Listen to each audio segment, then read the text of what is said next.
श्रावणाचा दुसरा सोमवार सुद्धा आला। यंदा श्रावणाचे एकूण 4 सोमवार आहेत।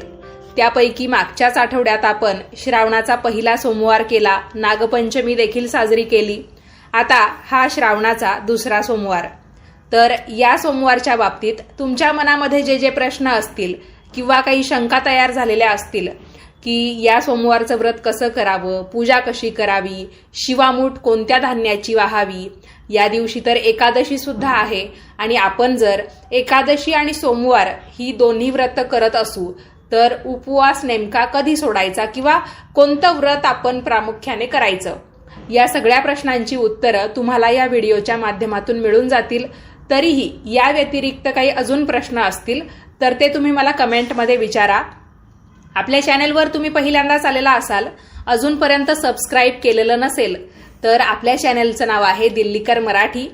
या चॅनलवर तुम्हाला धार्मिक आध्यात्मिक प्रकारची माहिती, वेगवेगळ्या पुराण कथा, त्याचबरोबर व्रतवैकल्यांच्या पूजा अर्चा साध्या सोप्या पद्धतीने कशा कराव्यात, त्याचबरोबर सणावारांची माहिती असलेले व्हिडिओ, सणावारांच्या वेळेस देखील आपण पूजा मांडतो, तर आजच्या धावपळीच्या युगातून वेळ काढत आपण योग्यरित्या पूजा मांडणी कशी करावी किंवा व्रतवैकल्य सुद्धा कशा पद्धतीने आपण पूर्ण करू शकतो, ज्योतिषशास्त्रीय माहिती असेल, वास्तुशास्त्रीय उपाय असतील, सगळ्या विषयांचे व्हिडिओ तुम्हाला आपल्या या चॅनलवर पाहायला मिळतील।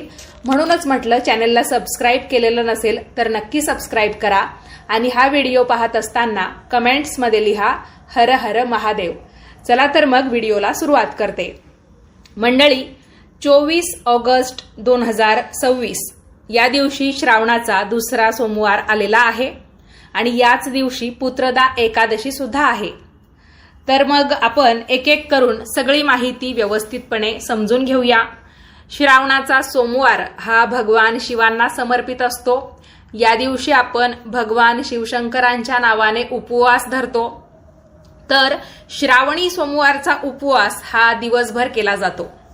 संध्याकाळी सूर्यास्तानंतर आपण हा उपवास सोडतो किंवा बऱ्याच घरी संध्याकाळी 5 वाजता सुद्धा उपवास सोडण्याची पद्धत आहे। म्हणजे जेव्हा सूर्य मावळण्याची वेळ होते तेव्हा सुद्धा आपण हा उपवास सोडू शकतो। तुमच्याकडे नक्की कोणती पद्धत पाळतात मला कमेंट करून नक्की सांगा, कारण जसा भाग बदलतो, प्रदेश बदलतो, त्यानुसार व्रतवैकल्य करण्याची पद्धत किंवा पूजा अर्चा करण्याची पद्धत यामध्ये विविधता आढळते। पण कोणतंही व्रत असो, कोणतीही तिथी असो, आपण ती सकाळी सूर्योदयापासून पाळत असतो, कारण आपल्या राज्यामध्ये किंवा आपल्या भागामध्ये उदय तिथीनुसार सणवार, व्रतवैकल्ये, पूजा अर्चा यांच्या तिथी पाळण्याची पद्धत आहे। आता सगळ्यात आधी विषय हा की या दिवशी एकादशी सुद्धा आहे। तर मग आपण एकादशीचं सुद्धा व्रत दर 15 दिवसाला करतो आणि श्रावणी सोमवारचं व्रत सुद्धा आपलं श्रावणाच्या महिन्यामध्ये असतंच। तर मग नेमका कोणता उपवास धरावा किंवा एकादशी असल्यामुळे उपवास आपण कधी सोडावा, तर सगळ्यात पहिल्यांदा मी तुम्हाला हे समजावून सांगते की जरी तुम्ही एकादशी करत असाल आणि श्रावणाचा सोमवार सुद्धा तुमचा राहत असेल तर आपल्या सर्वांना हे माहिती आहे की एकादशीचा उपवास हा एकादशीच्या दिवशी सकाळी सूर्योदयापासून धरला की दुसऱ्या दिवशी म्हणजे द्वादशीच्या दिवशी सकाळी सूर्योदयानंतर किंवा आपली जी सकाळची जेवणाची वेळ असते तेव्हा आपण सोडू शकतो। तर मग जेव्हा अशी 2 व्रतवैकल्य एकाच दिवशी येतात तेव्हा प्रामुख्याने ज्या व्रताला महत्त्व देणं योग्य आहे ते व्रत आपण करावं, त्यातलं दुसरं व्रत आपल्याला करण्याची गरज नसते। उदाहरणार्थ, जेव्हा आपण पशुपती व्रताचे सोमवार करतो तेव्हा जर एखाद्या सोमवारी एकादशी आली तर आपल्याला काय सल्ला दिला जातो की आपण त्या दिवशी पशुपतीचंच व्रत करावं। एकादशी आपण त्या दिवशी नाही केली तरीही चालेल, कारण दोन्हीही व्रत आपण एकाच दिवशी करण्याचा प्रयत्न केला आणि समजा दोघांचीही म्हणजे व्रताचं पारण करण्याची वेळ वेगवेगळी असेल तर कोणतंच व्रत आपल्याला लागू पडणार नाही किंवा आपल्याकडून ते पावनच होणार नाही। म्हणजे थोडक्यात पावन होणार नाही याचा अर्थ असा की कोणत्याच व्रताचा व्यवस्थित लाभ आपल्याला मिळणार नाही दोन्ही आपण एकाच वेळी करायला गेलो तर। कारण बघा, अगदी साध्या सोप्या पद्धतीने सांगायचं झालं तर आपण एका वेळेस एक काम हाती घेतलं आणि त्याच्यावरच पूर्ण लक्ष केंद्रित करून ते काम केलं तर ते नक्की चांगल्या पद्धतीने आपण पूर्ण करू शकतो. पण आपण एकाच वेळा जास्त कामं हातात घेतली की मला हे पण करायचे, ते पण करायचे आणि ते पण करायचे, तर आपल्याकडून एकही काम व्यवस्थित होणार नाही. म्हणजे एक ना धड भाराभर चिंध्या अशा पद्धतीने ते होईल. त्याच्यामुळे व्रतवैकल्यांच्या बाबतीत सुद्धा हेच सांगितलं जातं की आता सध्या श्रावणाचा महिना सुरू आहे आणि श्रावणाचा सोमवार आपण करतो, तर हे व्रत करण्याची संधी आपल्याला पूर्ण एका वर्षातून मिळत असते. म्हणजे आता आपण यंदा श्रावणाचे जे काही 4 सोमवार करू, तर याच्यानंतर आपल्याला ही संधी डायरेक्ट पुढच्या वर्षी म्हणजे 2027 मध्ये मिळणार आहे. एकादशी तशा दर 15 दिवसाला येतात. त्याच्यामुळे मग आपण ही एकादशी न करता सोमवार जरी केला, तसेच भगवान शिव यांच्या नावाने आपण सोमवार करतो, त्यांना समर्पित असणारे हे श्रावणी सोमवार असतात. एकादशी भगवान विष्णूंना समर्पित आहेत.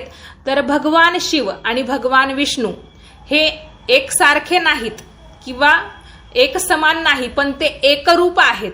एक समान असणं, एकसारखे असणं आणि एकरूप असणं याच्यामध्ये फरक आहे. त्याच्यामुळे ते एकरूप आहेत. त्याच्यामुळे इथे आपण भगवान शिवांना समर्पित असलेला श्रावणी सोमवार जरी केला तरी सुद्धा चालतं. त्याच्यामुळे तुम्ही एकादशी करत असाल तर मग तुम्ही एकादशीचं व्रत या दिवशी नाही केलं तरीही चालेल. किंवा तुम्हाला जर ते करायचंच असेल तर या वेळेस 2 एकादशी आहेत. बघा, आता पुत्रदा एकादशी जरी असली तरी पण ती 2 दिवसांमध्ये विभागलेली आहे. यंदाची पुत्रदा एकादशी आदल्या दिवशी स्मार्त एकादशी आहे रविवारी आणि सोमवारी आहे भागवत एकादशी.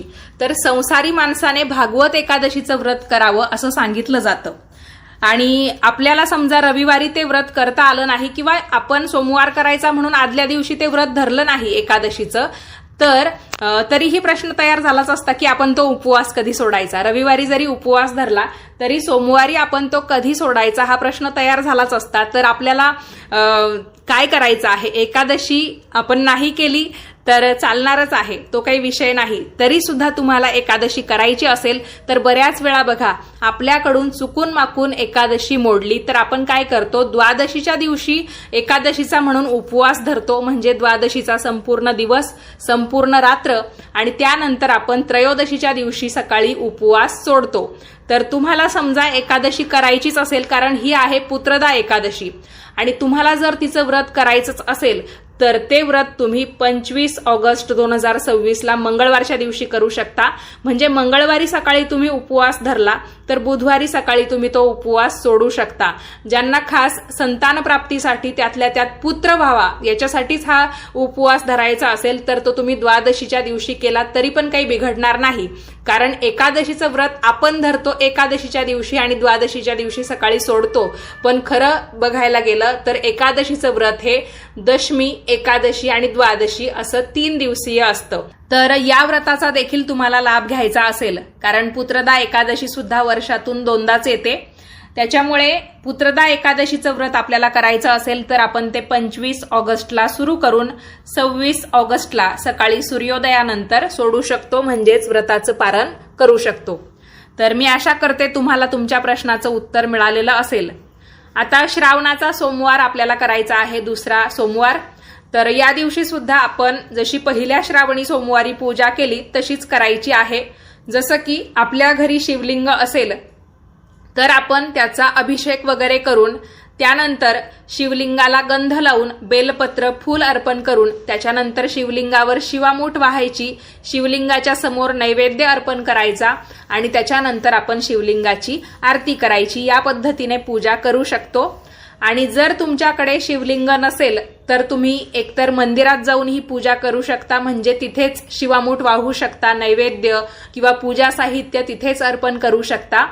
किंवा याला अजून एक पर्याय आहे की तुम्ही घरच्या घरी मातीचं किंवा वाळूचं शिवलिंग तयार करा आणि पूजा झाल्यानंतर काही वेळाने तुम्ही ते शिवलिंग विसर्जन करू शकता. अशा पद्धतीने देखील तुम्हाला पूजा करता येईल. तर काय करायचं, आपल्याकडे जे शिवलिंग आहे किंवा जे आपण बनवलेलं आहे तर सर्वात आधी शिवलिंगावर पाण्याचा अभिषेक करायचा. आता या सोमवारी तुम्हाला शिवलिंगाला म्हणजे शिवलिंगाची पूजा करताना संकल्प घेण्याची गरज नाही, कारण संकल्प आपण पहिल्याच सोमवारी घेत असतो. कारण व्रत जेव्हा आपण सुरू करतो त्या दिवशी संकल्प केला की प्रत्येक वारी मग तो संकल्प घेण्याची गरज नाही.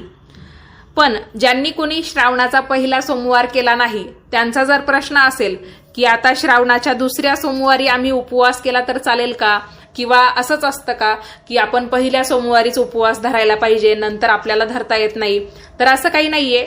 काही अडचणींमुळे किंवा लक्षात न राहिल्यामुळे जे काही असेल, पण तुम्ही श्रावणाचा समजा पहिला सोमवार केलेला नसेल तर तुम्ही श्रावणाचा दुसरा सोमवार सुद्धा धरू शकता. म्हणजे बघा, श्रावणामध्ये जेवढे सोमवार येतात त्यापैकी आपण एखादा जरी श्रावणी सोमवार केला, म्हणजे एखाद्या जरी श्रावणी सोमवारचा आपण व्रत केलं, उपवास केला, पूजा केली तरीही चालतं. त्याच्यामुळे शंका काही मनामध्ये ठेवू नका. आणि समजा तुम्ही दुसरा श्रावणी सोमवार धरणार आहात आणि तुम्हाला याच्या पुढे जेवढे सोमवार येतील श्रावणाचे तेवढे करायचे असतील तर मग तुम्ही या दुसऱ्या श्रावणी सोमवारी तसा संकल्प करा की मी पहिला सोमवार करू शकलो नाही किंवा करू शकले नाही, आता मी श्रावणाच्या दुसऱ्या सोमवारपासून व्रत सुरू केलंय आणि मी ते पूर्ण शेवटच्या श्रावणी सोमवारपर्यंत करणार आहे. म्हणजे श्रावणाचा दुसरा सोमवार, तिसरा सोमवार आणि चौथा सोमवार असे 3 सोमवार मी करणार आहे असं तुम्ही संकल्पामध्ये सांगा.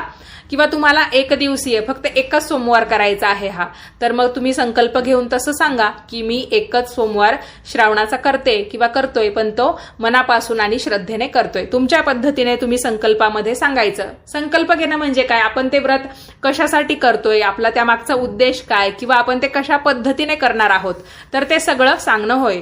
तर मी तुम्हाला सांगितलं की सर्वात प्रथम शिवलिंगावर पाण्याचा अभिषेक करायचा. त्याच्यानंतर आपण समजा पंचामृत बनवून घेतलेलं असेल किंवा रेडीमेड आणलेलं असेल तर पंचामृत किंवा नुसतं दूध नाहीतर दही यापैकी एखाद्या पदार्थाचा अभिषेक करून घ्यायचा.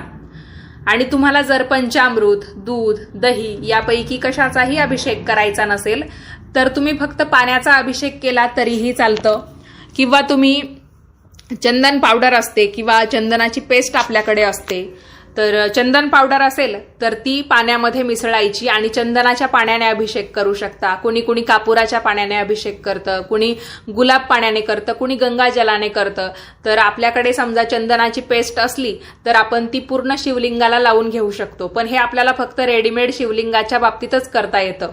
त्याच्यामुळे तुम्ही पेस्ट असेल तर ती पूर्ण अशी शिवलिंगाला लावून घ्यायची आणि त्यानंतर पुन्हा हळूहळू पाण्याची धार सोडत, शक्यतो एकच धार अशी आपल्याकडून सोडली जाईल अशा पद्धतीने ती धार शिवलिंगावर धरायची आणि मग ते शिवलिंग संपूर्ण स्वच्छ करून घ्यायचं पाण्याने.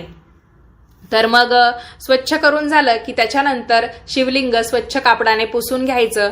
जिथे आपल्याला त्याची स्थापना करायची आहे तिथे व्यवस्थितरित्या स्थापना करून घ्यायची. म्हणजे खाली काहीतरी तुम्ही पांढरं कापड अंथरा, थोडेसे तांदळाचे दाणे, म्हणजे निदान 5 तरी अक्षता ठेवा किंवा बेलपत्र ठेवा. बेलपत्र इथे पालथं ठेवण्याची गरज नाही. आपण जे शिवलिंगाला जी बाजू बेलपत्राची टेकते तर त्या पद्धतीने जरी आपण बेलपत्र ठेवलं आणि त्याच्यावर शिवलिंग ठेवलं तरीही चालतं.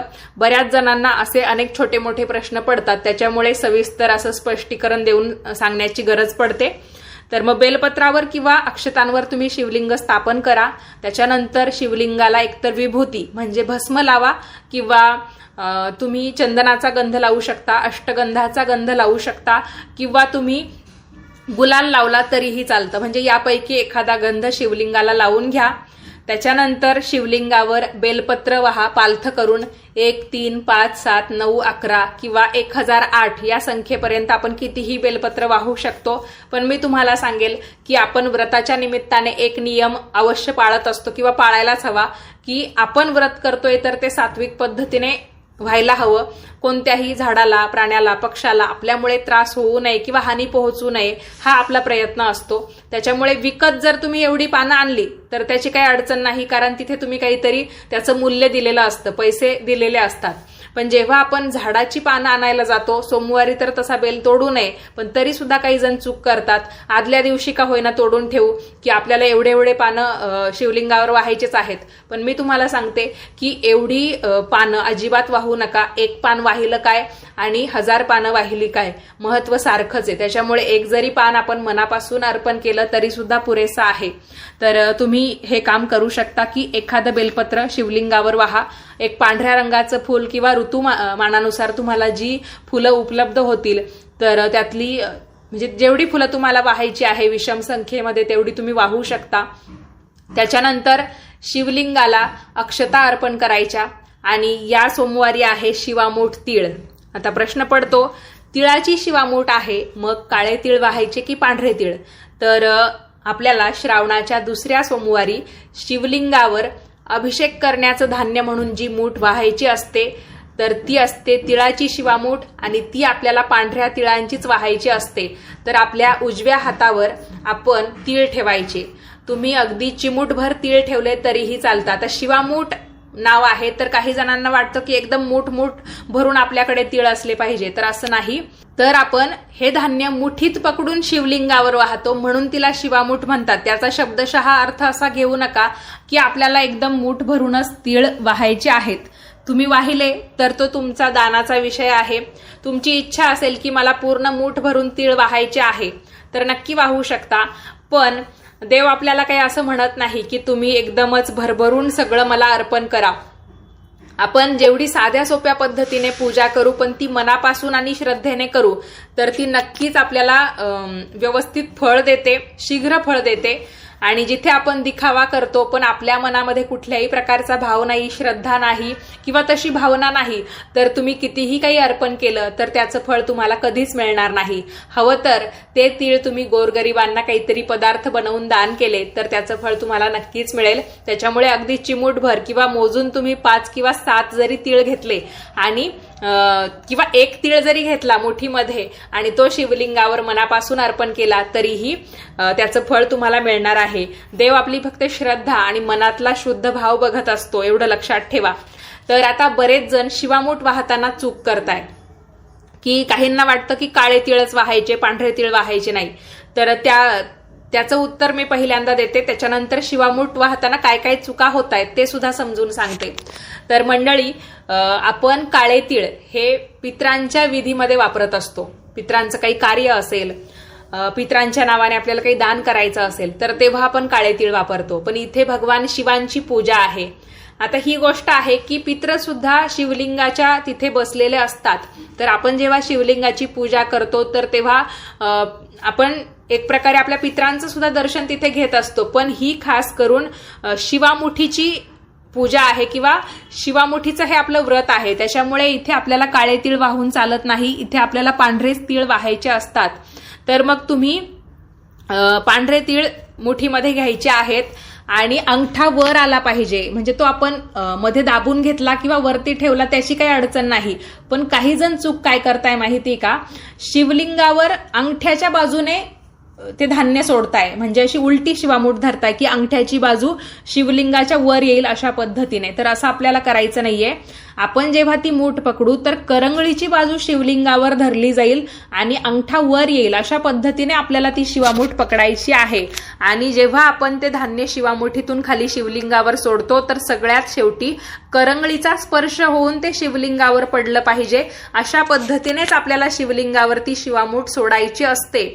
तर बरेच जण उलटी शिवामूठ धरून शेवटी अंगठ्याने म्हणजे अंगठ्याचा स्पर्श होऊन ते धान्य शिवलिंगावर पडेल अशा पद्धतीने कृती करतायत. तर हे अतिशय चुकीचं आहे. आपण पित्रांच्या नावाने जेव्हा तर्पण करतो तेव्हा अशा पद्धतीची कृती आपल्याकडून होत असते किंवा तेव्हा अशी मुद्रा असते की अंगठ्याची बाजू खाली येते. तर असं काही मुळीच करू नका.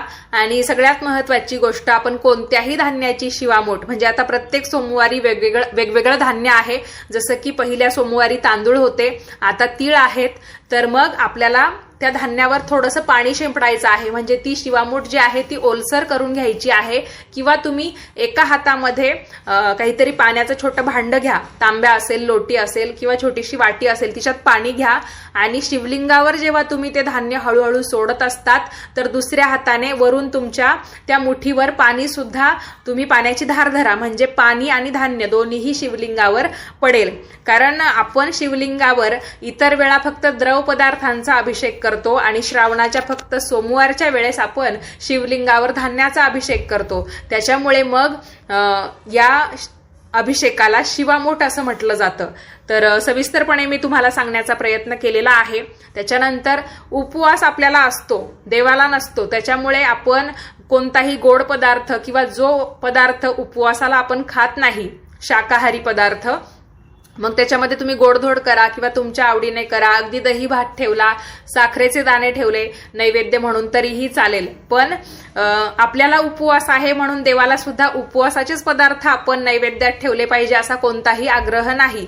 आणि जरी तुम्ही तो उपवासाचा पदार्थ ठेवत असाल तर मग संध्याकाळी का होईना तुम्ही उपवास सोडण्याच्या आधी देवाला एक व्यवस्थितरित्या अन्न पदार्थांचा नैवेद्य दाखवायला अजिबात विसरू नका. तर ही एक काळजी आपल्याला घ्यायची आहे. भगवान शिवशंकरांची आरती करायची आहे. त्याचबरोबर तुम्हाला शिवलीला अमृत मधला एखादा अध्याय वाचायचा असेल तर तो तुम्ही वाचू शकता किंवा तुमचं पारायण एखादं चालू असेल तर त्यानुसार तुम्ही हे करू शकता. तर अशा पद्धतीने आपल्याला भगवान शिवांची स्तुती करण्यासाठी म्हणून त्यांच्या संबंधित जे काही आहे वाचन करण्यासारखं किंवा पठण करण्यासारखं तर ते आपण नक्कीच या दिवशी वाचू शकतो. शिवलिंगावर शिवामूठ वाहताना आपल्याला मंत्र म्हणायचा आहे.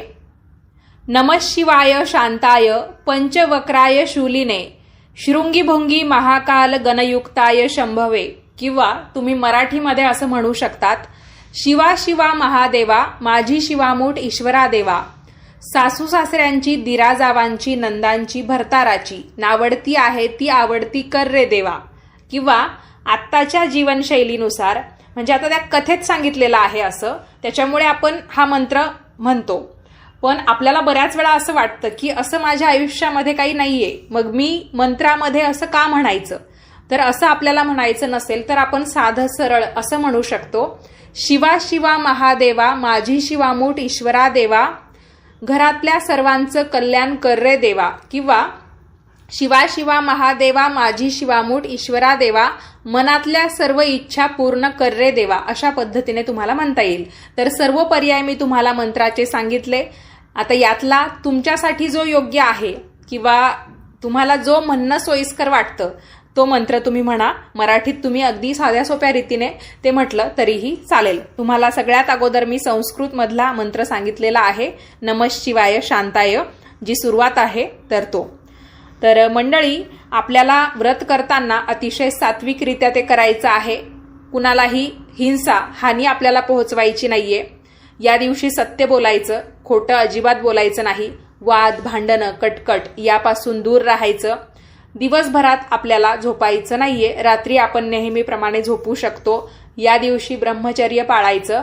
आणि दिवसभरात आपण झोपायचं का नाही, कारण जेव्हा आपण व्रत करतो तर आपण देवाच्या नामामध्ये मग्न राहिलं पाहिजे किंवा आपल्या मनामध्ये देवाचं नामस्मरण सतत करत राहिलं पाहिजे किंवा व्यवस्थितरित्या एकरूप होऊन आपण देवाचं व्रत पूर्ण केलं पाहिजे. या अर्थाने आपल्याला मध्ये ते भंग होऊ नये किंवा आपण त्यासाठी काहीतरी गोष्टीचा त्याग करतो ना. उपवास म्हणजे काय, अन्नाचा त्याग, त्याचबरोबर वाईट विचारांचा त्याग, त्याचबरोबर आपण झोपेचा सुद्धा या दिवशी त्याग करायचा आणि देवाच्या नामस्मरणामध्ये आपण आपला दिवस घालवायचा.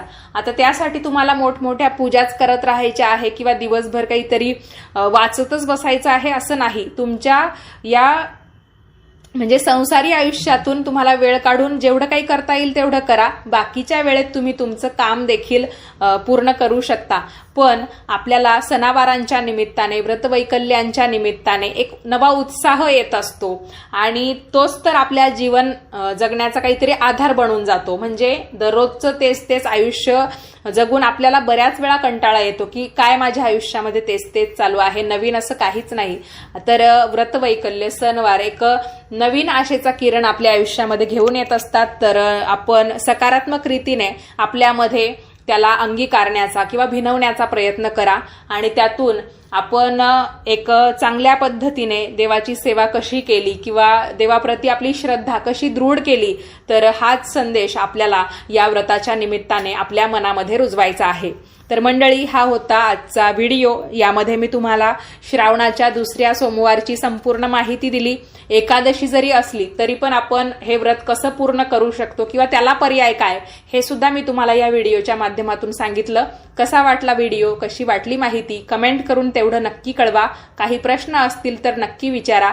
आपण भेटूयात पुढच्याच नवीन व्हिडिओमध्ये. तोपर्यंत सर्वांनी आपापली काळजी घ्या. व्हिडिओ आवडला असेल तर लाईक करा, जास्तीत जास्त लोकांना पाठवा आणि याच पद्धतीचे नवनवीन माहितीचे धार्मिक आध्यात्मिक व्हिडिओ, पुराण कथांचे व्हिडिओ पाहण्यासाठी आजच आपल्या दिल्लीकर मराठी या यूट्यूब चॅनेलला सबस्क्राईब करा. वेळात वेळ काढून तुमचा अमूल्य वेळ इथे देऊन व्हिडिओ शेवटपर्यंत पाहिला त्यासाठी तुम्हा सर्वांचे मनपूर्वक धन्यवाद आणि तुम्हाला श्रावणाच्या दुसऱ्या सोमवारसाठी हार्दिक हार्दिक शुभेच्छा. ओम नमः शिवाय.